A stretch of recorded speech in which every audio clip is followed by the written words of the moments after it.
来乡亲啊，继续来看这个第三波黄酸雨的方面到位了。全台湾的天气拢无稳定，气象局嘛针对18个县市来发布着豪雨甲大雨的特报，包括基隆、台北、新北甲桃园等等西半部的地区有局部的大雨，也则是豪雨。 尤其今天、明天、星期二、星期三2天，整个西半部地区还可能出现短延时的豪雨。我们可以看到，这是今天早上8点到明天早上8点，这是明天早上8点到后天早上8点，整个的降雨分布形态非常的类似，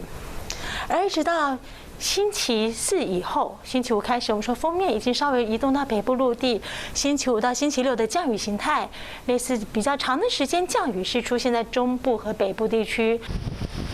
嘛因为落雨的关系，所以全台湾的高温嘛小可来落降。北部的高温24度、25度，到阴暗低温只有20度、21度。其他各地气温嘛会落降。 中南部的低温伫个24度、25度，